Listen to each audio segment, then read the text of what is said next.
दोस्तों आज की इस वीडियो में आप लोगों को इम्प्रूवमेंट एग्ज़ाम की फुल जानकारी देने वाला हूँ। A to Z complete information improvement exam के बारे में आपको देने वाला हूँ।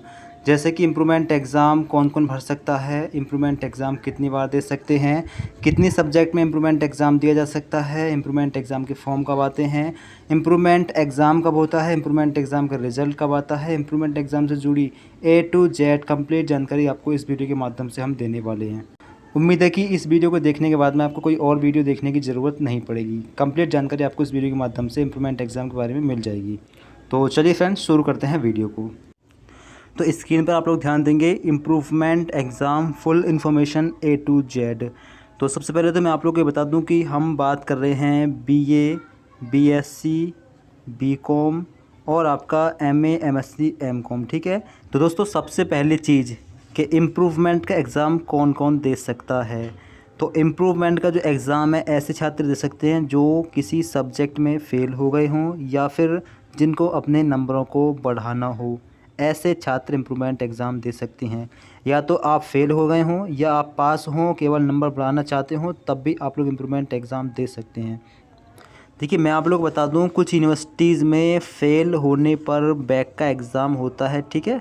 कुछ यूनिवर्सिटीज़ में फ़ेल होने पर भी इम्प्रूवमेंट का एग्ज़ाम होता है, उसको इम्प्रूवमेंट ही बोला जाता है। फ़ेल होने के बाद भी स्टूडेंट इम्प्रूवमेंट का एग्ज़ाम देता है और फेल अगर नहीं है फिर भी इम्प्रूवमेंट का एग्ज़ाम देता है। तो यूनिवर्सिटी के रूल अलग अलग हो सकते हैं। ठीक है, कुछ यूनिवर्सिटीज़ के। अब दूसरी चीज़ आती है कि इम्प्रूवमेंट एग्ज़ाम कितनी सब्जेक्ट में दिया जा सकता है।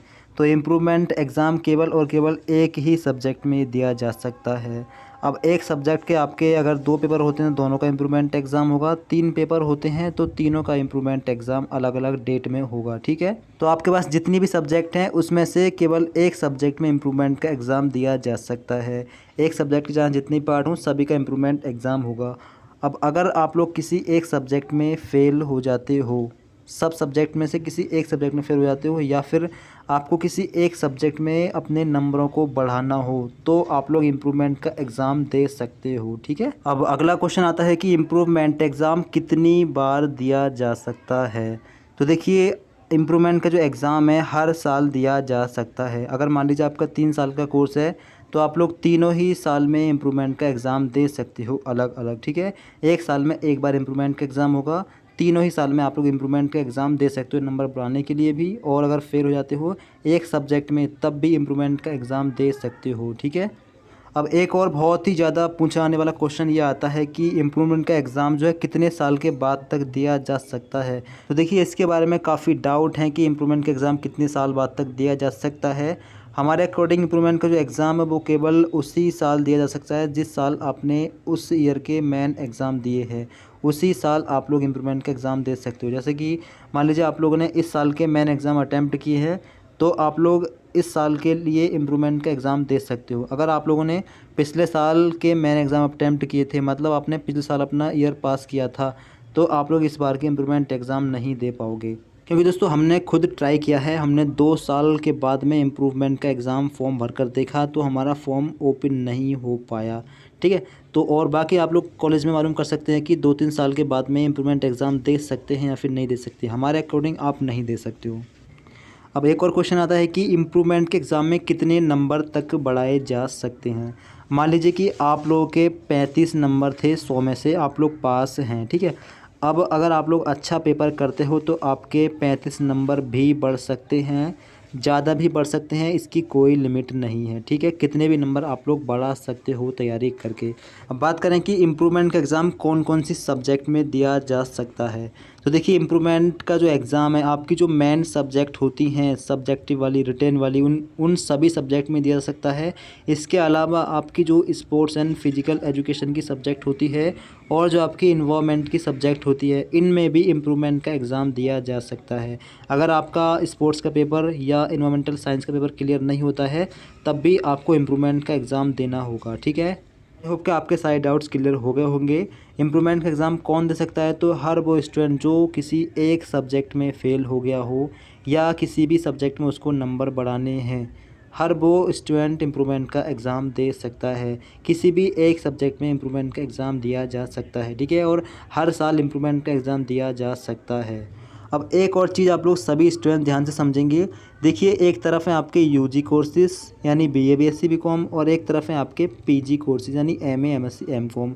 तो यूजी कोर्सेज में जो है आप लोग किसी एक सब्जेक्ट में आप लोग इम्प्रूवमेंट का एग्ज़ाम दे सकते हैं, ठीक है। और पीजी कोर्सेज मतलब एमए एमएससी एमकॉम में किसी एक पेपर में आप लोग इम्प्रूवमेंट का एग्ज़ाम दे सकते हैं, क्योंकि पीजी कोर्स में आपके पास कई सारे पेपर होते हैं, 4 या 5 पेपर होते हैं, तो आप लोग उनमें से किसी एक पेपर में इम्प्रूवमेंट का एग्ज़ाम दे सकते हो। अगर आप किसी एक पेपर में नंबर बढ़वाना चाहें या फिर एक पेपर में फ़ेल हो गए हों, तो ऐसी कंडीशन में आप लोग इम्प्रूवमेंट का एग्ज़ाम दे सकते हो। अब बात कर लेते हैं कि इम्प्रूवमेंट एग्ज़ाम के जो फॉर्म होते हैं वो किस टाइम पर जारी होते हैं। तो देखिए, इम्प्रूवमेंट के जो एग्ज़ाम होते हैं वो सभी यूनिवर्सिटी के रिज़ल्ट आने के बाद में आते हैं। यूनिवर्सिटी के रिज़ल्ट फाइनल जारी होने के बाद में लगभग 1 महीना लगता है इम्प्रूवमेंट के एग्ज़ाम आने में, ठीक है। और बहुत से बहुत 1 मंथ लग जाता है इम्प्रूवमेंट के फॉर्म आने में, ठीक है। तो अगर आपको इम्प्रूवमेंट एग्ज़ाम फॉर्म का वेट है तो आप लोग बता सकते हैं, आपकी यूनिवर्सिटी में फॉर्म कब आएंगे हम आपको बता देंगे, ठीक है। तो इम्प्रूवमेंट एग्ज़ाम के जो फॉर्म होते हैं नॉर्मली आपके रिज़ल्ट फाइनल होने के 1 महीने के बाद में आ जाते हैं, ठीक है। बहुत से बहुत 1 महीना लगता है, ठीक है। अब बात करते हैं कि इम्प्रूवमेंट एग्ज़ाम फॉर्म आने के बाद में उसका एग्ज़ाम कब होता है, ठीक है। अब जैसे मान लीजिए कि आपके इम्प्रूवमेंट के फॉर्म इस महीने की स्टार्टिंग में 1 तारीख से आ जाते हैं, ठीक है। और आपके फॉर्म भरे जाते हैं 20 तारीख तक। तो अब 20 दिन के बाद में कम से कम 20 से 25 दिन और लगेंगे आपके एग्ज़ाम शुरू होने में, ठीक है। और बहुत से बहुत 1 महीना लग सकता है, ठीक है, एग्ज़ाम स्टार्ट होने में। इम्प्रूवमेंट के जो एग्ज़ाम होते हैं, इम्प्रूवमेंट फॉर्म की जो लास्ट डेट होती है उसके बाद में लगभग 1 महीने के बाद में स्टार्ट हो जाते हैं। मानकर चल सकते हैं कि आपके इम्प्रूवमेंट के जो एग्ज़ाम है उनकी तैयारी के लिए आपको 1 महीने का वक्त मिल जाता है। अब बात करते हैं इम्प्रूवमेंट एग्ज़ाम का जो पेपर होता है वो कैसा आता है, हार्ड आता है या फिर ईजी आता है। तो मैं आप लोग बता दूं, इम्प्रूवमेंट एग्ज़ाम का पेपर काफ़ी ईजी आता है। जी हाँ फ्रेंड्स, इम्प्रूवमेंट एग्ज़ाम का जो पेपर होता है काफ़ी ईजी आता है। अब बात करें इम्प्रूवमेंट एग्ज़ाम की जो कॉपी होती है वो किस तरह चेक होती है। तो इम्प्रूवमेंट एग्ज़ाम की जो कॉपी होती है वो काफ़ी इजी चेक होती है। जी हाँ फ्रेंड्स, इम्प्रूवमेंट एग्ज़ाम की कॉपी काफ़ी इजी चेक होती है और नंबर बढ़ने के काफ़ी ज़्यादा चांसेस रहते हैं, ठीक है। अगर आपके नंबर मान लीजिए 40 थे तो बहुत चांसेस हैं कि आपके नंबर बढ़ेंगे ही बढ़ेंगे, ठीक है, क्योंकि काफ़ी इजी आपकी कॉपी चेक होती है और पेपर भी आपका काफ़ी इजी आता है। तो नंबर बढ़ने के चांसेस बहुत ज़्यादा रहते हैं इम्प्रूवमेंट के एग्ज़ाम में, और पास होने के चांसेस भी बहुत ज़्यादा रहते हैं, ठीक है। और एक और बहुत ज़्यादा कॉमन क्वेश्चन है जो बहुत ज़्यादा पूछा जाता है। क्वेश्चन ये है कि अगर इम्प्रूवमेंट एग्ज़ाम में फ़ेल हो गए तो क्या होगा। मान लीजिए आप लोग एक सब्जेक्ट में फ़ेल थे, आपने इम्प्रूवमेंट का एग्ज़ाम दिया, आप लोग फ़ेल हो गए, तो आप लोग फ़ेल ही रहोगे, ठीक है।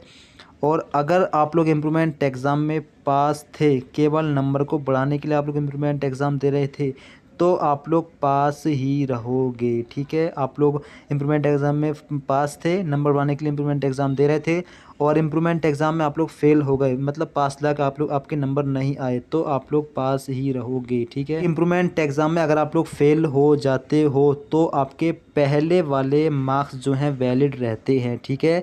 चाहे आप लोग पहले फ़ेल थे या फिर पास थे, पहले वाले मार्क्स आपके वैलिड रहते हैं। पहले अगर आप लोग फ़ेल थे तो फ़ेल रहोगे, पास थे तो पास रहोगे, ठीक है। अब आप लोग बताते हैं कि इम्प्रूवमेंट एग्ज़ाम का जो रिज़ल्ट होता है वो कितने दिन में आ जाता है। तो आपके जो इम्प्रूवमेंट एग्ज़ाम होते हैं उसके लास्ट होने के 20 से 25 दिन के बाद में इम्प्रूवमेंट एग्ज़ाम का रिज़ल्ट आ जाता है। जी हाँ फ्रेंड्स, 20 से 25 दिन लगते हैं आपके रिज़ल्ट को आने में। अब आपको एक और चीज़ बताते हैं कि इम्प्रूवमेंट एग्ज़ाम की फ़ीस कितनी होती है। तो देखिए, कुछ यूनिवर्सिटीज़ में इम्प्रूवमेंट एग्ज़ाम की फ़ीस 800 से ऊपर होती है, कुछ में 825 होती है, कुछ में 600 होती है, कुछ यूनिवर्सिटीज़ में 1000 भी होती है। लगभग 600, 700, 800 या 1000 के आसपास ही फ़ीस रहती है पर सब्जेक्ट की, ठीक है। तो आई होप कि आपके सभी तरह के डाउट क्लियर हो गए होंगे। अगर आपका कोई डाउट रह गया हो, आपको कुछ पूछना हो तो आप लोग कमेंट में पूछ सकते हो, ठीक है। और अगर आपको किसी यूनिवर्सिटी के इम्प्रूवमेंट फॉर्म की जानकारी चाहिए तो आप लोग बता सकते हैं और इस चैनल को सब्सक्राइब भी कर लें। इस चैनल के माध्यम से आपको हर यूनिवर्सिटी के इम्प्रूवमेंट फॉर्म की जानकारी दी जाएगी, फॉर्म कब आएंगे, एग्ज़ाम कब होगा वगैरह सारी जानकारी आपको इस चैनल के माध्यम से दी जाएगी, ठीक है। तो आप लोग अपनी यूनिवर्सिटी का नाम कमेंट में बता सकते हैं। इस वीडियो को आप लोग लाइक करना ना भूलें और अपने दोस्तों में इस वीडियो को शेयर भी कर दें। और आप लोग इस चैनल को सब्सक्राइब करके बेल आइकन को ऑल पर सेलेक्ट ज़रूर कर लें, जिससे आपको आपकी यूनिवर्सिटी की न्यूज़ सबसे पहले इस चैनल के माध्यम से प्राप्त होती रहे। तो thank you so much for watching this video.